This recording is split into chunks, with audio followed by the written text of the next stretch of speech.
Thank you. We don't have much time, so I'll try to keep my remarks brief. I will talk about Turkey's regional policy and how that relates to Turkey's Kurdish, domestic Kurdish problem.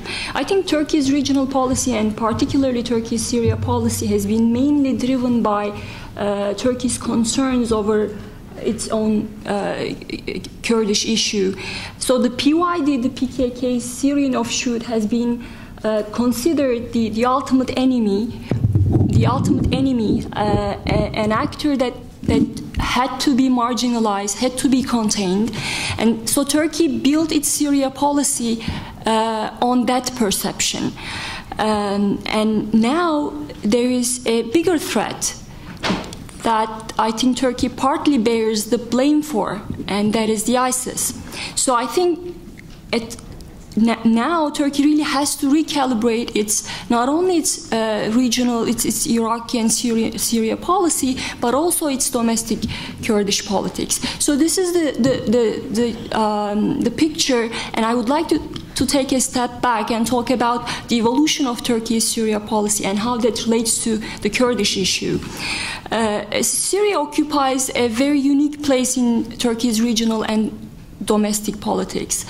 Regionally, Syria has been the test case for Ahmet Davutoğlu's zero problems with neighbors policy. The two countries almost went to war in 1998, and when Ahmet Davutoğlu became the foreign minister, he cultivated very close ties with the Assad regime and engaged the regime politically, strategically, and culturally. From a trade perspective, Syria has been the gate for Turkish goods to the rest of the region. And on the domestic level, Assad's alliance ensured cooperation against the PKK. So that's why when the uprising started in Syria in March 2011, the Turkish Prime Minister, contrary to his reaction to the Egyptian uprising, pursued a very cautious approach. So instead of asking Bashar Assad to step down, he kept asking him to carry out reforms. And I think part of the reason was that he really, the Turkish government thought that he had enough leverage over Bashar Assad, and so he pushed him to carry out reforms, and that didn't happen. So in August, after the mounting domestic and international pressure on the government, and also it became clear in August that Bashar Assad had no intention to carry out reforms. So finally, Turkey joined the anti-Assad camp in the fall of 2011. But beyond that, Turkey became a very proactive actor. Turkey has become the organizational hub for the Syrian opposition. So in retaliation, Bashar Assad allowed the PKK leaders, the exiled PKK leaders like Salih Muslim, who is the head of the PYD, to go back to Syria and gave a free hand in northern Syria. So the PYD had a de facto, all of a sudden Turkey ended up with a de facto autonomous Kurdish entity on its southern border. So that became a security threat for Turkey, and also complicated an already complicated situation with its own Kurds. So I think Turkey built its Syria policy based in an attempt to address that concern. So it built its Syria policy on three pillars. The first one, marginalize the PYD within the Syrian opposition. And the second, engage Barzani to have access to the Syrian Kurds. And third, support the jihadis in Syria to keep the PYD in check. Obviously, Turkey had no leverage over the Syrian Kurds, but Ankara thought that Barzani did.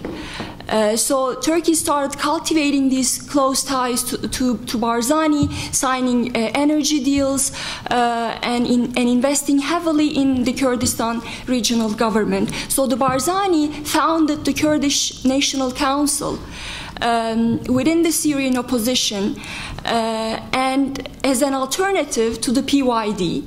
And Turkey promoted the Kurdish National Council as the voice of the Kurds, the Syrian Kurds within the opposition. With regard to the jihadis, Turkey turned a blind eye to weapons transfers from its territory to these jihadi organizations, and didn't declare al-Nusra a terrorist organization. And in fact, the foreign minister was very critical of Obama's decision, al-Nusra decision. And the wounded jihadis, they were treated in Turkish hospitals on southern Turkey. And apparently now, it's fair to say that that policy failed. First, the PYD was too strong to be marginalized.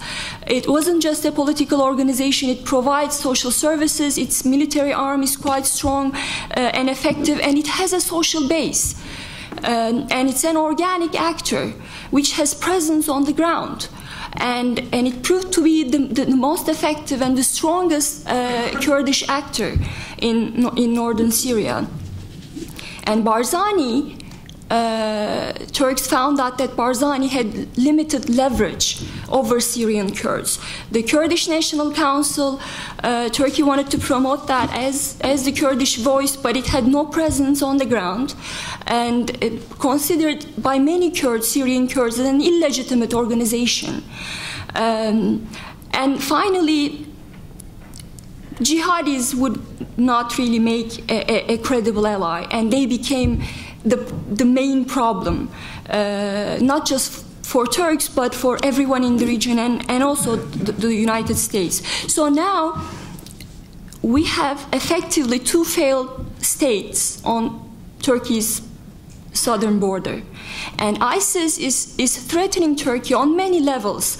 I mean, if ISIS controls Iraqi pipelines, that could deal a blow to Turkish economy. And there is also, Turkey has been investing heavily in the stability of the Kurdistan regional government, but that seems to be threatening the stability in the KRG. And on top of that, there is a hostile government in Baghdad. There's always been tension between the AKP and Maliki. So now Turkey is really marginalized. If the Kurds are out, Turkey will become very marginalized in Iraq.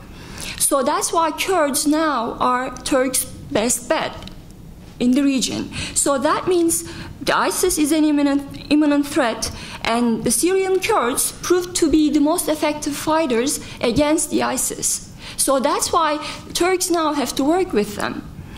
And that's why we have been seeing a shift in Turkey's Syria policy very recently. So relations between Ankara and the PYD are showing signs of a thaw. Since March, Turkey has been allowing limited aid to be delivered to the PYD-controlled parts of Syria, and reportedly secret talks are underway between Turkish intelligence and the PYD. And meanwhile, Öcalan, the imprisoned leader of the PKK, in an attempt to make a change in strategy easier to swallow for Ankara, he instructed the Syrian Kurds to stop talking about the Turkish support for ISIS. So there is clearly, the cards are reshuffled in the region, and there might be new alliances and intra-Kurdish alliances. The PKK also, I mean, considering the competition between the PKK and Barzani, but there was a KCK statement, recent statement declaring that they are ready to work with Barzani. So that there might be a Kurdish front, and Turkey can cooperate with the PYD and enhance its cooperation with Barzani. But the main problem is, how can a Turkey that cannot talk to its own Kurds, that cannot resolve its own Kurdish problem, can cooperate with the Kurds of the region? So that has become the main problem. And now we have heard different views. The main parties to the conflict, the AKP and the Kurdish side, and the pictures they painted they're not similar. So there's obviously a gap, and considering how preoccupied the government with the election cycle, I'm not hopeful that there will be a resolution on the Kurdish front. And contrary to the 1990s, this government has really engaged, pursued a very proactive Middle East policy. And I think it has achieved great things in the region until the Arab Spring.